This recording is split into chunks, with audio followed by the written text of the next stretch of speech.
Hindi man malaki ang budget namin, pero sisiguraduhin kong walang magugutom sa 5 kong anak. Kahit na 100 to 150 pesos lang. Hi mga Manshi! Welcome back sa vlog ko. Kumusta kayo? So today magluluto tayo ng budget meals. Pero kailangan busog pa rin ang pamilya. Ito yung mga nabili ko sa palengke. Simple lang pero kailangan pagkasyahin. So ito, bumili ako ng galunggong 100 isang tumpok. Ito. Minarinate ko na to and nilinisan. Kalahati lang yung lulutuin ko. Ilan to? 2, 4, 6, 8, 10, 12, 14, 16, 18, 19. 8 sa isang tumpok. 100 pesos yun. So, ang lulutuin ko lang mga 5 lang. So, i-estimate lang natin. 5. Gamitin mo yung mathematics mo. Diyan ako mahina sa numbers. So, 100. So, sabihin na natin gagamitin natin yung kalahati. So, 50 pesos lang yung gamitin natin para tipid pero busog ang pamilya.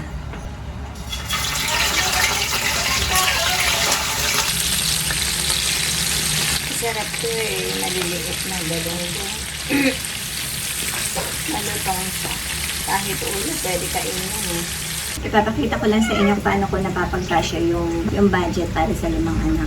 I-discarte ba? Kailangan talaga ma-discarte tayo pag marami tayong ano. Ang bango na ng isda. Nakaamoy ko na.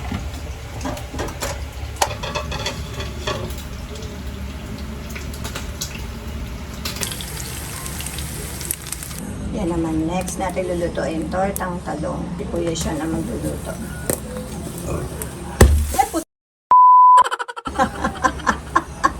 Napatay ko yung kain. Saan punta? Masakit? Yung talong. Ano? Eh, dapat kasi hiwain mo na siguro sa gitna. Oo. Tapos bago mo ganunin. Pumutok taga. Sabon lakas ang ato. May pagsabog yung talong. Akala ko ay sumabog yung kalan. Ay, yung pagkakatunog. Pumutok pala yan? Pagkano, sobrang bilis kasi ng ato. Ay, kasi ako, nilalaga ko lang ang ang eggplant pag magtutorta. Pati naman ang baby Kiyo na tumahimik din.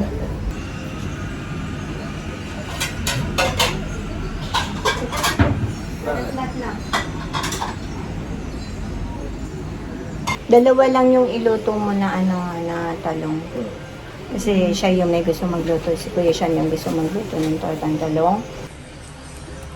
Yung bili ko dito sa talong, 80 pesos. So, dalawa yung gagamitin natin. Divide mo yun. Hindi, 80 divided by 2. Ayun, 80 divided by 3. Diba? So, ilan yun? 26. Let's say 27. 27 times 28 na. 28, mga Hindi, ganyan. kulang. So, okay na sabihin na natin, 50 pesos, di ba? 50 pesos, let's say 25 isa. So, 25, 50 pesos lang din, di ba? Plus, lalagyan mo ng itlog, di ba? 2 itlog lang, tig isang itlog. Magkano itlog ngayon? Nasa, let's say, 7 to, or 8 pesos. 16 pesos. Then, sabihin mo ng 20 pesos. Kailangan talaga, marunong tayo mag-budget na eh. Napalaman na ako dito, Teo. Sorry na. Diba? Pati yung mga bata natututo din sa budgeting. Pagka nagkaroon na kayo ng sarili ng pamilya. Yan, ito na yan. Oh, bigas. 4 na takal yan. Sa isang araw, Sa takal ilan? sa isang saing natin, 4 na takal tayo, diba? Hindi, yung 1 cup, ilan yan? Ilang Hindi, grams yan? ano muna tayo. Sa isang araw, sa isang saing namin, 4 na scoop na takalan. So, inano ko yun, mineasure ko yun sa 1 kilo. May sobra pa mga 2 takal pa o isip kalahati. Ganyan yung sobra sa 1 kilo kung may 4 na takal kami. So, yun, kayo na yung mintindi kung ano yung ano. Paano sinabi ko? Ang computation, 50 ang 1 kilo ng jasmine. 50. Ay, 55, 56 ang natin binili 1 kilo. O sabihin mo ng May Maganda 50. na yun, Jasmine. Maganda na yun. Sabi mo nang may 50 pesos. Oh, mga 30 plus lang yung bigas mo. Binigay ko ang kinakain namin na isang meal. Kayo na bahala mag-compute. Estimation lang yan, pero malapit naman yung presyo. Ganon. Kasi Huwag niyo iba-iba. ko pinapahirapan. Oo, iba-iba talaga. Siyempre, bawat pamilya diba? Yung budget and yung kung paano yung diskarte natin. Ate, Ganon. madalian pa yan. Kung masipag-sipag pa kayo, makapag-canvas sila ng mura dun sa Oo. palengke. Yun. Lagyan na ni Kuya siya ng itlog. Ayan na yung eggplant niya. Luto ni Kuya siya. Ito din. Gumawa siya ng ensalada with bago. Oh! Tama-tama sa panahon. Oh, napakainit. Ensalada. Tortang talong. And ang ating mga sundalo. Magluluto din ako ng noodles. Para hindi dry yung kainin ng mga bata. Lagyan natin ng sabaw.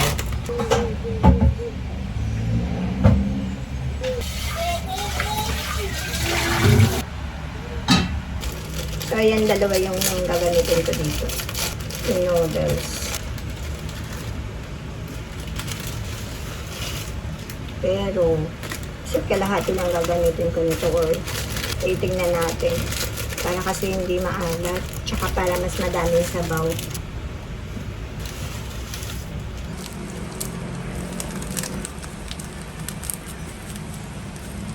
Isa't kalahati muna para hindi maalat. Then, lalagyan ko ng gulay. Pechay. Lagyan na rin natin ng malunggay. Kasi yung gusto ko to eh. Sa sabaw, ito gusto ko to. Onion leeks. Makakadagdag ng lasa. Hindi natin kailangan paramihan ng sahog. Kailangan paramihan tayo ng diskarte. Malaki ang ating pamilya.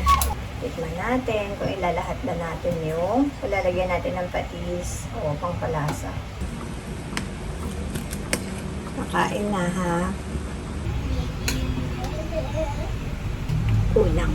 Lahatin ko na. Madami kasing sabaw. Lahat ko na yung 2 cup. Lagyan ko lang din na isang itlog. Kakain. Kumain. Opo, kakain na.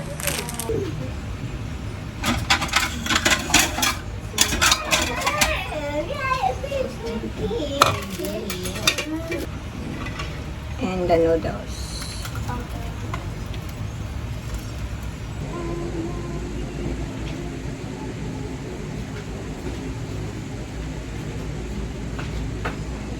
So, ito na ang ating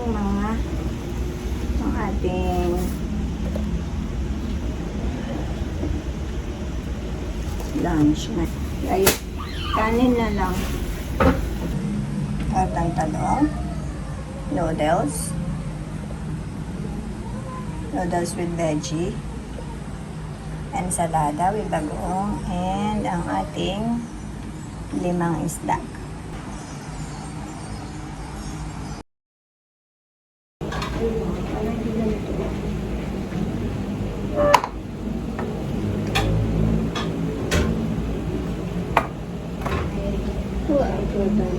Swimming kayo? Yeah. Lena? No. Ayan. Yeah. When, Bidali ko lang. Tama. Dito ka, Sean. Basta na yung pinggan. Wala. Wala kang pinggan. Diba? Upo ka lang dito pero wala kang tingin. Ano? Magno-noodles ka lang? Baka magutom ka sa swimming. Kumain ka dito ng tamang pagkain. Kahit konti kumain ka. So Then, what's the noodles for? oo, sige Ang lang. sabaw lang. Kumain ka muna nito at saka ito try mo. Sabaw lang. Otherwise, no noodles. Pansabaw nga. Ang sabaw nga nila. Kung pag-gym mo, baka makarami. Eh, doon na ako sa labas umahan. Hawa nga daw siya kay Kian. Grabe naman yung health ko. Ibig sabihin niya hawa kasi. Hindi, direct kasi sinusubukan kasi yun.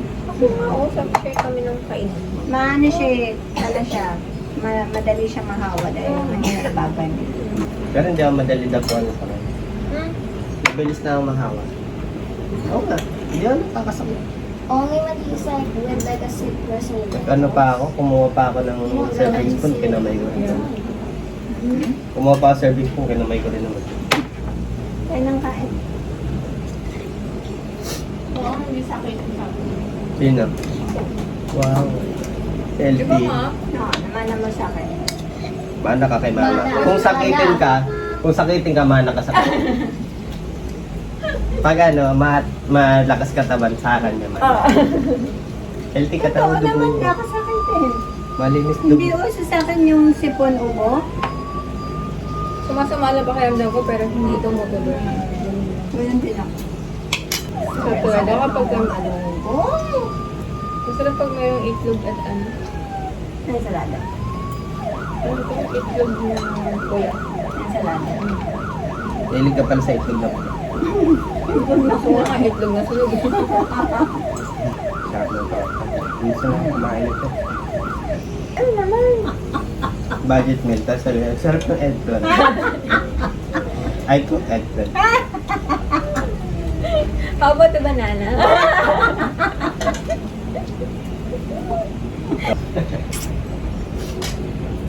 Tapos na pala. Tapos ako. Talong pa lang. Ulam na. Yun ito. Di ba ata siya kumakain? Ay, kumain ka na? Ay, grabe. Ang dami ko nakain. Sobrang sarap. Real talk lang tayo. Hindi ako sanay mag-compute ng ganito. Pero bilang nanay ng 5, kailangan kong matutunan kung paano ko pagkakasyahin yung budget. Diskarte lang talaga. Kung isa ka din na nanay na nagtitipid at lumalaban, comment ka lang and hindi ka nag-iisa. Hindi kailangan na mamahalin. Diskarte lang talaga. Thank you always for watching and see you in the next vlog. Bye! Hindi ko na yun uulitin. Sumabay yung pag-uwi ng baby ko yun, natawa ko. Napindot ko na eh. Oh, let's go na. Mag-iingat kayo doon, huwag masyadong energetic doon ha. We will. I go to the. Baka mauntog kayo doon or madisgrasya ha. We will be here. Tignan nyo sa Instagram.